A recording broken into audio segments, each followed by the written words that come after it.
Hello students, मैं Rajiv sir. आप लोग कैसे हैं? तो आज हम लोग सॉल्यूशन चैप्टर का ही नेक्स्ट टॉपिक हम लोग देखेंगे। सॉल्यूशन के बारे में हम लोग देखे थे, सॉल्यूशन का टाइप्स हम लोग देखे थे। उसके बाद डाइल्यूट सॉल्यूशन किसको कहते हैं, कॉन्सेंट्रेटेड सॉल्यूशन किसको कहते हैं। उसके अलावे हम लोग देखे थे कॉन्सेंट्रेशन को कौन कौन से टर्म में हम लोग एक्सप्रेस कर सकते हैं।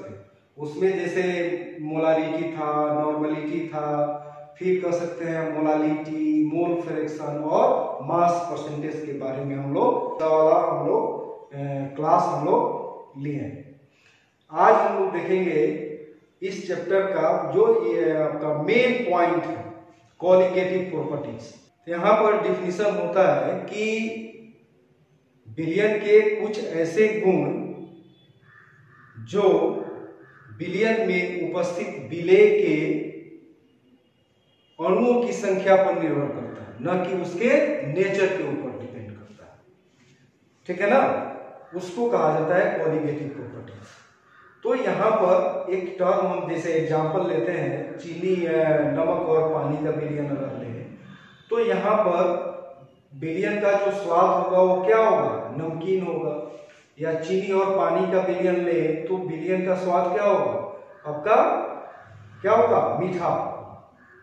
लेकिन और सब जो गुण है वो गुण आपके नेचर पर डिपेंड नहीं करता है कि नमक आपका कैसा लगता है, चीनी कैसा लगता है, उस पर डिपेंड नहीं करेगा। किसके ऊपर डिपेंड करेगा कि उस विलयन में नमक के NaCl के कितनी संख्या में अणु घुले हुए हैं, या चीनी के कितनी संख्या में अणु वहां पर सॉल्यूशन में घुले हुए, इसके ऊपर डिपेंड करेगा।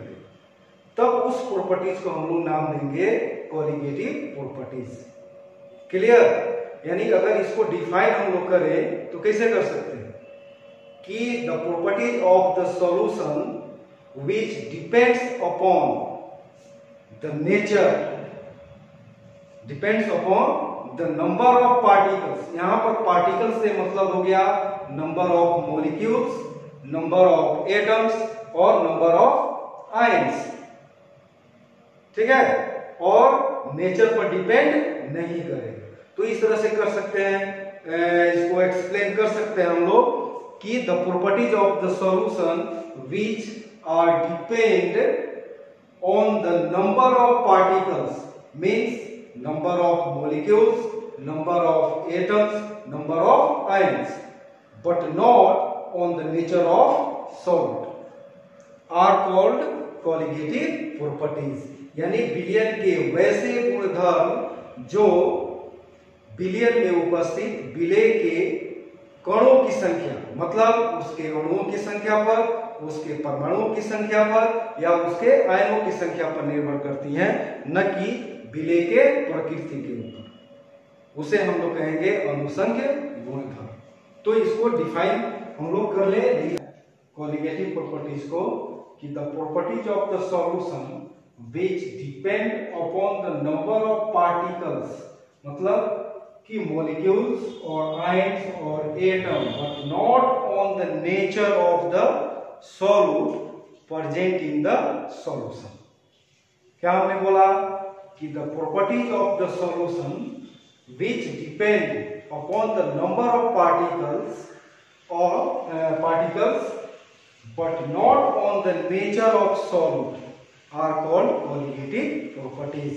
यानी विलयन के वैसे गुणधर्म जो विलयन में उपस्थित विलेय के कणों की संख्या पर डिपेंड करती है, निर्भर करती है, न कि उसके प्रकृति के ऊपर, उसे हम लोग विलयन का अनुसंख्य गुणधर्म कहते हैं।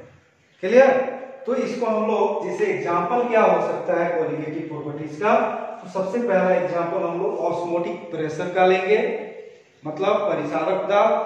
दूसरा आपका relative lowering of vapour pressure, यानी वाष्प दाब का सापेक्षिक अवनमन। सापेक्षिक मतलब किसी के तुलना में, किसी के सापेक्ष देखा जा रहा है कि उसका वेपर प्रेशर में कितना कमी हो रहा है। तीसरा एलिवेशन ऑफ बॉइलिंग पॉइंट, मतलब क्वथनांक का उन्नयन, मतलब बढ़ना। डिप्रेशन ऑफ फ्रीजिंग पॉइंट मतलब हिमांक का अवनमन, उस किसी विलयन का हिमांक का क्या होना, कम होना, गिरना। तो हमारे कितने आपके अनुसरण के गुणधर्म हो गए, तो 4, osmotic pressure, relative lowering of vapour pressure, next आपका एलिवेशन ऑफ बॉइलिंग पॉइंट, और नेक्स्ट आपका depression of freezing point. Note कर लीजिए। कोलिगेटिव प्रॉपर्टीज का जो एग्जांपल हमने दिया था कि जैसे osmotic pressure, relative of lowering vapour pressure, तीसरा था एलिवेशन ऑफ बॉइलिंग पॉइंट, और नेक्स्ट चौथा था आपका डिप्रेशन ऑफ फ्रीजिंग पॉइंट। तो ये जो चारों टर्म हम लोगों को मिला, वो चारों टर्म को अगर समझना है तो कुछ नेक्स्ट हम लोग जो टर्म देखेंगे वो जरूरी बन जाता है। यानी यह जो कोलिगेटिव प्रॉपर्टीज है इसको समझने के लिए कुछ टर्म आप लोगों को मिलेगा जिसको समझना आप लोगों को जरूरी। क्लियर? तो यहाँ पर सबसे पहला टर्म हम देखेंगे सेमी परमिएबल मेम्ब्रेन, अर्ध परागम्य झिल्ली। तो अर्ध परागम्य झिल्ली क्या होता है? जैसे एग्जांपल के तौर पर हम लोग देखेंगे, एक कच्चा अंडा होता है, और कच्चा अंडा होता है तो उसमें क्या होता है, एल्बुमिन और आपका जो वाटर के साथ मिला हुआ रहता है।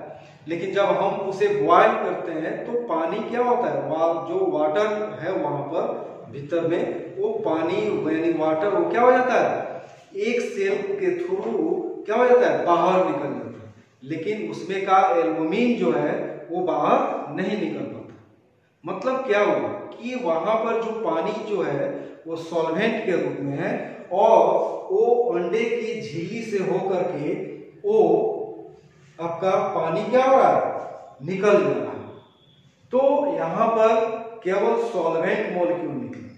उसी तरह से हमको लगता है कि 10 साल पहले हम लोग पानी पीने जो बनाने के लिए घर में 2 टैंक वाला स्टील का हम लोग वाटर प्यूरिफायर रखते थे, जिसमें 2 या 3 सिलेंडर उसमें कसा जाता था। आप लोगों को शायद नहीं मिला होगा, लेकिन ऐसा जब आप लोग घर पर अपनी माँ से पूछेंगे या पापा से पूछेंगे तो वो समझा देंगे आप लोगों को। तो उसमें क्या होता था कि सिलेंडर होता था, और कल का पानी यानी चापाकल का पानी हो या नल का पानी हो उसको उसमें रख दिया जाता था, और वहां से वाटर मॉलिक्यूल जो है वो बूंद बूंद करके निचले वाले टैंक में जाके कलेक्ट होता था। तो वहां पर क्या होता है, जैसे चापाकल है या नल का पानी है, उसमें आयरन हो गया, मैग्नीशियम या आर्सेनिक की मात्रा अगर ज्यादा है तो यहाँ पर जैसे उस आपका प्यूरिफायर में, वाटर प्यूरिफायर में क्या होता था कि 2 लेवल होता है, एक नीचे खंड होता था स्टील का, और एक अपर लेयर में आपका एक आपका टैंक रखा हुआ था, और वहां पर ऊपर वाले टैंक में चापाकल का पानी हो या नल का पानी उसमें डाल दिया जाता। तो उससे होता क्या था कि वाटर जो मॉलिक्यूल है वहां से बूंद बूंद करके नीचे वाले टैंक में जाके कलेक्ट होता। तो यहाँ पर क्या प्रक्रिया हो रही है कि जो मैग्नीशियम वहां पर घुला हुआ है, या आपका कैल्शियम है, या आयरन है, या आर्सेनिक है, वो ऊपर वाले टैंक में ही रह जाते हैं और पानी नीचे वाले टैंक में चला जाता है। तो कहने का मतलब क्या हुआ कि यहाँ पर पानी जो है सॉल्वेंट के रूप में है, और केवल सॉल्वेंट मॉलिक्यूल ही उस सिलेंडर से होकर के वो क्या हो रहा है, नीचे वाले टैंक में जा, तो वो भी आपका सेमी परमिएबल मेम्ब्रेन का काम करेगा, जैसे कि एक सेल काम करता है। उसी तरह से एक आपका परचमेंट पेपर भी आता है जो मार्केट में मिल जाएगा, वो भी आपका सेमी परमिएबल मेम्ब्रेन का काम करता है। तो यहाँ पर सेमी परमिएबल मेम्ब्रेन का एग्जांपल कौन कौन हो गया, एक्सेल हो गया, परचमेंट पेपर हो गया, कॉपर फेरस सिलिकेट हो गया, जिसका उपयोग वही पानी साफ करने में हम लोग पहले करते थे। आज तो एसपीएम का जमाना आ गया, इंफ्रारेड वगैरह जो आरओ सिस्टम है, लेकिन पहले जो मैनुअली हम लोग पानी साफ करते थे वहां पर कॉपर फेरस सिलिकेट का ही सिलेंडर का उपयोग हम लोग करते थे। ठीक है, इसको नोट कीजिए। परिसरण। कौन सा टॉपिक हुआ? ऑस्मोसिस मतलब परिसरण। इसको एक स्ट्रक्चर के सहारे हम लोग यहाँ पर एक बीकर लेते हैं, एक बीकर ले लिया और इस बीकर को इस तरह से यू आकार हम लोग लेंगे और दोनों भाग यानी दो भाग हो रहा है, लेफ्ट साइड और राइट साइड। तो इसको एक सेमी परमेएबल मेम्ब्रेन से हम लोग इसको क्या करेंगे? सेपरेट कर देंगे। यानी एक बीकर जो है उसको हम लोग क्या कर रहे हैं? एक सेमी परमेएबल मेम्ब्रेन के द्वारा सेपरेट कर रहे हैं, दो अलग अलग भागों में क्या कर रहे हैं? सेपरेट कर रहे हैं। और एक तरफ ध्यान दीजिएगा, एक तरफ क्या है आपका? लो कॉन्सेंट्रेटेड सॉल्यूशन, लो कॉन्सेंट्रेटेड सॉल्यूशन है। और इधर जो है सॉल्यूशन आपका हाई कॉन्सेंट्रेटेड सॉल्यूशन, इधर हो गया हाई कॉन्सेंट्रेटेड सॉल्यूशन। ठीक है, तो यहां पर हम समझेंगे कि हमने क्या किया? एक यू आकार का बीकर लिया और उस बीकर को एक सेमी परमिएबल मेम्ब्रेन के द्वारा इसको हम लोग क्या कर रहे हैं? दो भागों में क्या कर रहे हैं? टू पार्ट्स में हम लोग सेपरेट कर रहे हैं बीकर, और एक भाग में लो कॉन्सेंट्रेटेड सॉल्यूशन ले रहे हैं और एक भाग में हाई कॉन्सेंट्रेटेड सॉल्यूशन ले रहे हैं। तो क्या होगा? क्या घटना घटेगी? यहां पर समझेंगे कि जो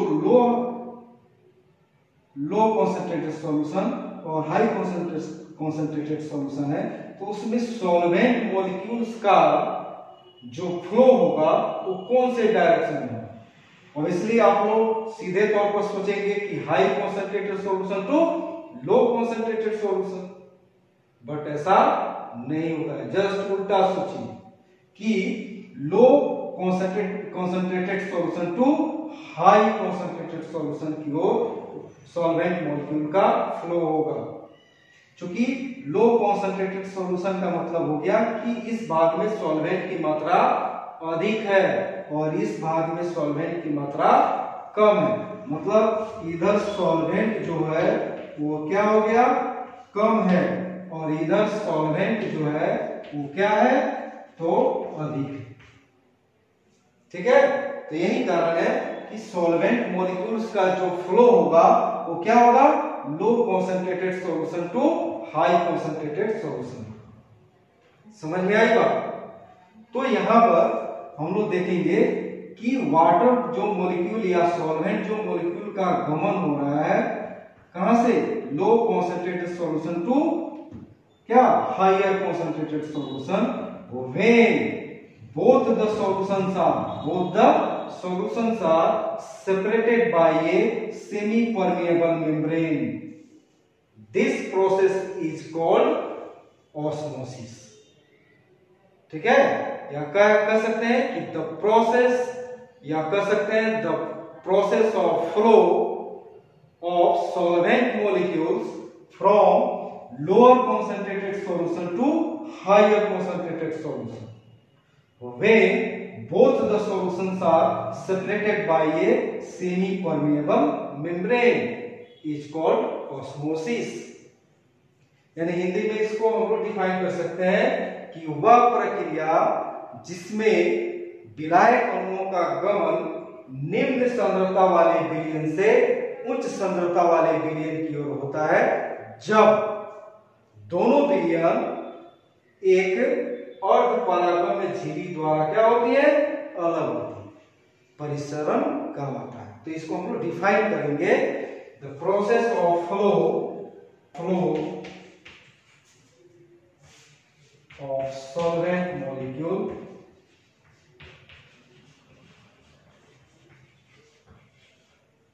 from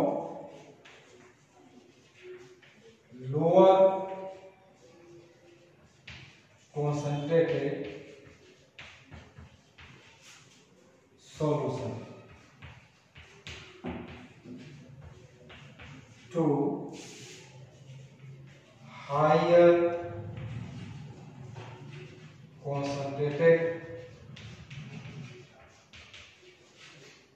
solution. When both solutions are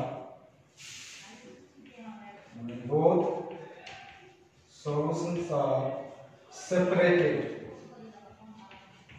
when both solutions are separated by a short में लिखते हैं semi permeable membrane is called osmosis. मतलब the process of flow of solvent molecules from lower concentrated solution to higher concentrated solution when both the solutions are separated by a semi permeable membrane is called osmosis. यानी हिंदी में बोल सकते हैं काम.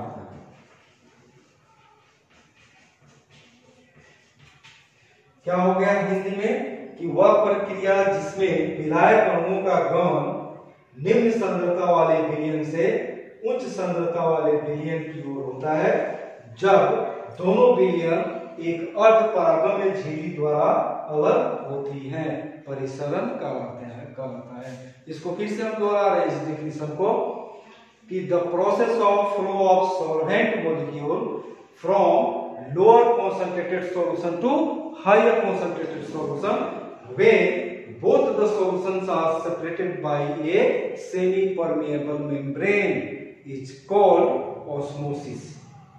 हिंदी में बोल सकते हैं कि वह प्रक्रिया जिसमें विलायक अणुओं का गमन निम्न सांद्रता वाले विलयन से उच्च सांद्रता वाले विलयन की ओर होती है जब दोनों विलयन एक अर्ध परागम्य झिल्ली द्वारा अलग होती है, परिसरण कहलाता है. नोट कीजिए ऑस्मोटिक प्रेशर यानी परिसारक. तो वही फिगर हम लोग बनाएंगे. एक बीकर लेंगे और उस बीकर को यू शेप में क्या करेंगे बना लेंगे. एक यू शेप वाला चाहे कह सकते हैं एक यू शेप वाला क्या लेंगे एक बीकर लेंगे और उस बीकर को एक सेमी परमिएबल मेम्ब्रेन के सहारे की सहायता से with the help of semi permeable membrane both part of the beakers are separated by semi permeable membrane या with the help of semi permeable membrane. तो कह सकते हैं कि बीकर के एक पार्ट में आपका लोअर कॉन्सेंट्रेटेड सॉल्यूशन हुआ जो हम लोग ऑस्मोसिस में हम लोग समझे थे लोअर कॉन्सेंट्रेटेड सॉल्यूशन, और एक पार्ट में आपका हाई कॉन्सेंट्रेटेड सॉल्यूशन था और दोनों सॉल्यूशन को एक सेमी परमेबल मेम्ब्रेन के द्वारा क्या किया गया बांट दिया. यहाँ पर क्या बताया गया था कि lower concentrated solution to higher concentrated solution solvent molecule का क्या हो रहा है गमन. तो उसको रोकना है, उसको क्या करना है रोकना है. तो कैसे करें क्या तरीका है कि मान लेते हैं एक तरफ पिस्टन लगा दिया और दूसरे तरफ भी क्या किया पिस्टन लगा दिया और यहाँ पर जो सॉल्वेंट मॉलिक्यूल्स का फ्लो है गमन है उस फ्लो को क्या करना है रोक देना है. तो दिमाग लगाइए किधर प्रेशर या बल लगाएंगे किस पिस्टन पर, लेफ्ट वाला पिस्टन पर कि राइट वाला पिस्टन पर. बहाव किधर से हो रहा है लोअर टू हायर हो रहा है तो इधर से हम लोग फोर्स को लगाएंगे या प्रेशर को अप्लाई करेंगे किस पर हायर कॉन्सेंट्रेटेड सॉल्यूशन पर अप्लाई करेंगे जिसके कारण वहां पर lower concentrated to higher concentrated solution की तरफ सॉल्वेंट मॉलिक्यूल्स का जो बहाव है वो क्या हो जाएगा रुक जाएगा. ठीक है. तो यहाँ पर किधर की ओर पिस्टन लगाना है बल लगाना है या प्रेशर अप्लाई करना है हायर कॉन्सेंट्रेटेड सॉल्यूशन की ओर प्रेशर या फोर्स को अप्लाई करना है. काहे के लिए तो restrict the flow of solvent molecules from lower concentrated solution to higher concentrated solution. तो इसी फोर्स को हम लोग क्या नाम देंगे? ऑस्मोटिक प्रेशर नाम देंगे। ठीक है, तो इसको हम लोग बोल सकते हैं कि the force solvent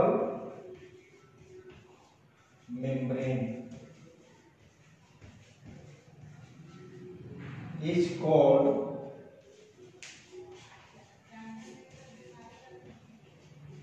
osmotic pressure, is called osmotic pressure।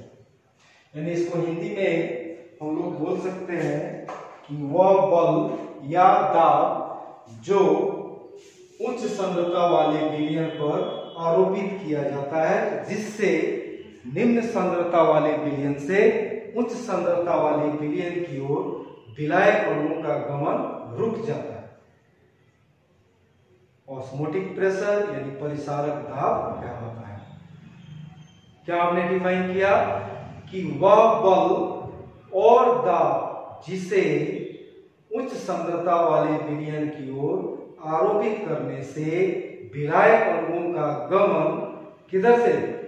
निम्न सांद्रता वाले विलयन से उच्च सांद्रता वाले विलयन की ओर रुक जाता है। जब दोनों विलयन एक अर्ध परागम्य झिल्ली द्वारा अलग की रहती है, तब उसको कहा जाता है परिसारक दाब। इसको हिंदी में बोल सकते हैं, क्या हमने लिखा कि वह बल और दाब या दाब जो उच्च सांद्रता वाले विलयन पर आरोपित करने पर विलायक अणुओं का गमन निम्न सांद्रता वाले विलयन से उच्च सांद्रता वाले विलयन की ओर रुक जाता है। क्या होगा? रुक जाएगा जब दोनों विलयन एक अर्ध परागम्य झिल्ली द्वारा अलग होती हैं। परिसारक दाब कहा